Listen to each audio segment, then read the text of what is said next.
السلام علیکم ورحمۃ اللہ وبرکاتہ۔ میرے پیارے آقا علیہ الصلوۃ والتسلیم کے پیارے دیوانوں، خاتون جنت حضرت فاطمہ الزہرا رضی اللہ تعالی عنہا کی کنیزوں، اللہ کے نبی اور قیامت تک آنے والے تمام انسانوں کے باپ سیدنا آدم علیہ السلام اور سیدنا ادریس علیہ السلام کی سوانح کو سننے کے بعد اب ہم پچھلے 3 درس سے اللہ کے نبی سیدنا نوح علیہ السلام کا ذکر سن رہے ہیں۔ ہم نے سنا کہ کس طرح سے اللہ کے نبی نوح علیہ السلام نے اپنی قوم کو اللہ کی طرف بلایا، انہیں کفر و شرک سے روکنے کی کوشش کی، لیکن آپ کی قوم نے ہمیشہ آپ کا مذاق اڑایا اور آپ کو جھٹلایا۔ اللہ کے نبی نوح علیہ السلام نے تقریباً 950 سال تک دین کی تبلیغ کی، سوائے چند لوگوں کے آپ کی قوم نے آپ کی بات نہیں مانی۔ اس پر اللہ کے نبی نوح علیہ السلام نے اللہ کی بارگاہ میں اپنی قوم کے لیے ہلاکت کی دعا کی۔ اللہ رب العزت نے نوح علیہ السلام کی دعا کو قبول کیا اور آپ کی قوم پر پانی کا عذاب نازل فرمایا۔ اب آگے نوح علیہ السلام کا ایک بیٹا غرق ہو گیا۔ حضرت نوح علیہ السلام کے 4 بیٹے تھے، ان میں سے 3 مومن تھے جو آپ کے ساتھ کشتی میں سوار ہوئے، جن کے نام سام، حام اور یافس تھے، اور ایک آپ کا بیٹا منافق تھا جس کا نام کنعان تھا۔ وہ کشتی میں سوار نہیں ہوا تھا جو غرق ہو گیا۔ چونکہ یہ منافق تھا، یعنی ظاہری طور پر مومن تھا اور در حقیقت کافر تھا، اور کافروں سے ملا ہوا تھا، جس کے غرق ہونے کے واقعے کو اللہ تعالیٰ نے یوں ذکر فرمایا۔ مفہوم۔ اور نوح علیہ السلام نے اپنے بیٹے کو پکارا اور وہ اس سے کنارے پر تھا، اے میرے بچے، ہمارے ساتھ سوار ہو جا اور کافروں کے ساتھ نہ ہو۔ بولا، اب میں کسی پہاڑ کی پناہ لیتا ہوں، وہ مجھے پانی سے بچائے گا۔ نوح علیہ السلام نے کہا، آج اللہ کے عذاب سے بچانے والا کوئی نہیں مگر جس پر وہ رحم کرے۔ اور ان کے درمیان موج حائل ہو گئی اور وہ ڈوبنے والوں میں رہ گیا۔ نوح علیہ السلام کا یہ بیٹا گھوڑے پر سوار تھا، اترا رہا تھا کہ میں پہاڑ پر چڑھ کر اپنے آپ کو بچا لوں گا۔ نوح علیہ السلام اس سے کہہ رہے تھے، آج اللہ کے عذاب سے اس کے رحم کرنے کے بغیر کوئی بچ نہیں سکے گا۔ یہی مکالمہ ان دونوں کے درمیان چل رہا تھا کہ طوفان سے اٹھنے والی موجیں ان دونوں کے درمیان حائل ہو گئی اور کنعان غرق ہو گیا۔ نوح علیہ السلام کی بیٹے کے حق میں التجا۔ نوح علیہ السلام نے اپنے رب کو پکارا، عرض کی، اے میرے رب، میرا بیٹا بھی تو میرا گھر والا ہے، اور بے شک تیرا وعدہ سچا ہے، تو سب سے بڑھ کر حکم والا ہے۔ اللہ تعالیٰ نے فرمایا، اے نوح، وہ تیرے گھر والوں میں سے نہیں، بے شک اس کے کام بڑے نالائق ہیں۔ تو مجھ سے وہ بات نہ مانگ جس کا تجھے علم نہیں۔ میں تجھے نصیحت فرماتا ہوں کہ نادان نہ بن۔ عرض کی، اے میرے رب، میں تیری پناہ چاہتا ہوں کہ تجھ سے وہ چیز مانگوں جس کا مجھے علم نہیں، اور اگر تو مجھے نہ بخشے اور رحم نہ کرے تو میں ضیاءکار ہو جاؤں۔ شیخ ابو منصور ماتوریدی رحمت اللہ تعالی علیہ نے فرمایا کہ نوح علیہ السلام کا بیٹا کنعان منافق تھا، آپ کے سامنے اپنے آپ کو مومن ظاہر کرتا تھا۔ اگر وہ اپنا کفر ظاہر کر دیتا تو آپ اللہ تعالیٰ سے اس کی نجات کی التجا نہ کرتے۔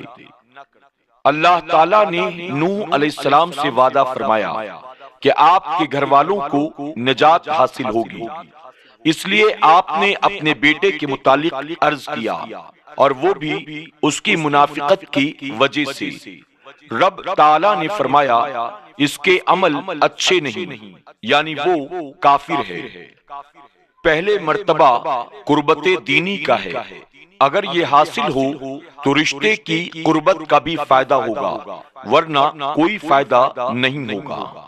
تنبیہ: حضرت محمد علی باقر اور حضرت حسن بصری رضی اللہ تعالی عنہما کا قول ہے کہ کنعان نوح علیہ السلام کی زوجہ کا بیٹا کسی اور خاوند سے تھا، آپ کا اپنا بیٹا نہیں تھا۔ حضرت علی مرتضی رضی اللہ تعالی عنہ سے مروی ہے، آپ پڑھتے تھے وَنَادَى نُوحُ بُنَہَا، نوح علیہ السلام نے اپنی زوجہ کے بیٹے کو آواز دی کہ کشتی میں سوار ہو جاؤ۔ حضرت ابو قتادہ رضی اللہ تعالی عنہ نے حضرت حسن رضی اللہ تعالی عنہ سے سوال کیا تو آپ نے فرمایا قسم ہے اللہ کی آپ کا بیٹا نہیں تھا۔ تو وہ کہتے ہیں میں نے کہا یہ کیسے، جبکہ اللہ تعالیٰ نے نوح علیہ السلام کے کلام کی حکایت بیان کرتے ہوئے فرمایا بے شک میرا بیٹا میرے گھر والوں میں سے ہے۔ حضرت حسن بصری رضی اللہ تعالی عنہ نے جواب دیا یہ تو میرے قول کی تائید ہے۔ نوح علیہ السلام نے کہا میرا بیٹا میری اہل سے ہے، آپ نے یہ تو نہیں کہا کہ میرا بیٹا جو میرا ہی ہے۔ نوح علیہ السلام کی ایک زوجہ بھی غرق ہو گئی۔ حضرت نوح علیہ السلام کی ایک زوجہ، اس کا نام والیہ تھا، وہ کافرہ تھی اور لوگوں کو بھی کہا کرتی تھی معاذ اللہ نوح دیوانہ ہے، اس کی بات نہ مانا کرو، وہ بھی غرق ہو گئی۔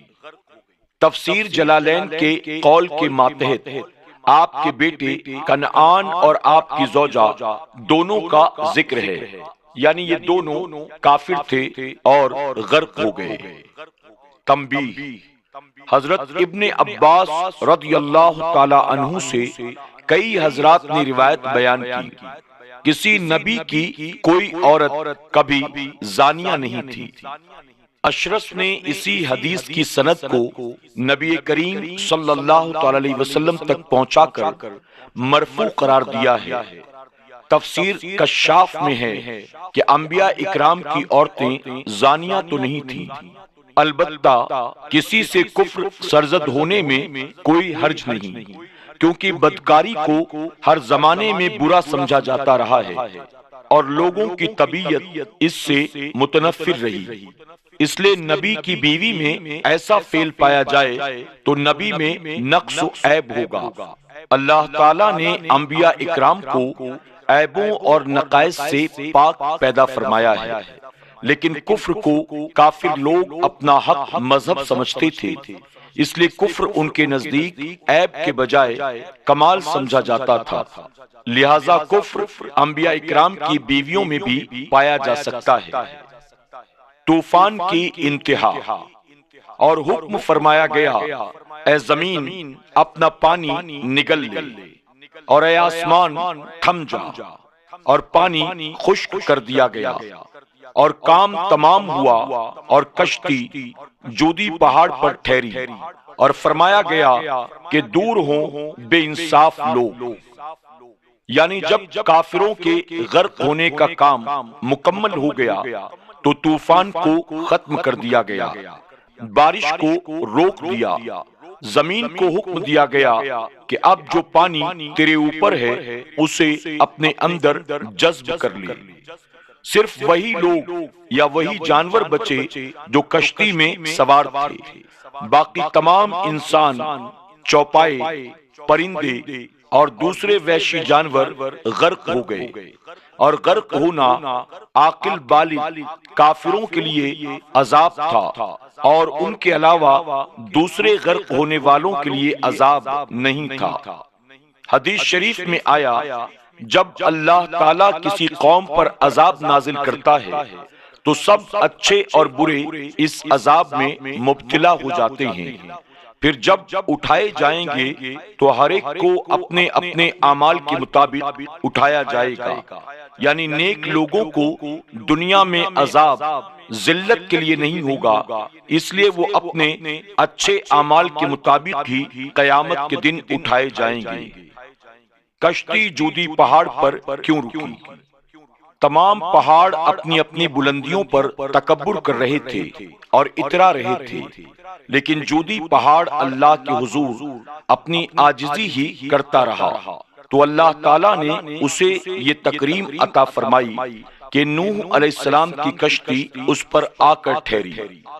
جس نے عاجزی کی اللہ تعالیٰ نے اسے رفعت عطا کی۔ خیال رہے جودی پہاڑ موصل یا شام کے علاقے میں ہے۔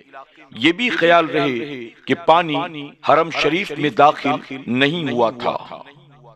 میرے پیارے آقا علیہ الصلوۃ والتسلیم کے پیارے دیوانوں، خاتون جنت حضرت فاطمہ الزہرا رضی اللہ تعالی عنہا کی کنیزوں، آج کے درس میں بس اتنا ہی۔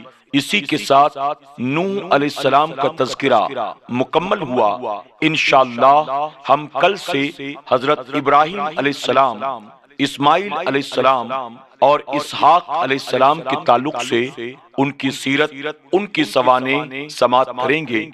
آپ تمام سے گزارش ہے کہ آپ اسی ذوق و شوق و محبت کے ساتھ ہمارے ساتھ بنے رہیں اور روزانہ کے اس درس کو پابندی کے ساتھ سنیں بھی، لائک بھی کریں، کمنٹ بھی کریں اور اپنے دوست احباب کے ساتھ اسے زیادہ سے زیادہ شیئر بھی کرتے رہیں۔ یقیناً یہ صدقہ جاریہ ہے۔ آپ کے ذریعے جتنے لوگوں تک انبیاء علیہ السلام کے یہ واقعات، ان کی سیرت، ان کی سوانح پہنچے گی، اللہ ان تمام کے برابر آپ کو اس کا اجر عطا فرمائے گا۔ اللہ رب العزت ہم سب کو مل جل کر اخلاص کے ساتھ دین و سنت کی خدمت کرنے کی توفیق عطا فرمائے۔ انشاءاللہ ایک نئے درس کے ساتھ کل پھر آپ کی خدمت میں حاضر ہوں گے۔ تب تک کے لیے ہمیں اجازت دیں، اپنا خیال رکھیں اور اپنی دعاؤں میں ہمیں ضرور یاد رکھیں۔ السلام علیکم ورحمۃ اللہ وبرکاتہ۔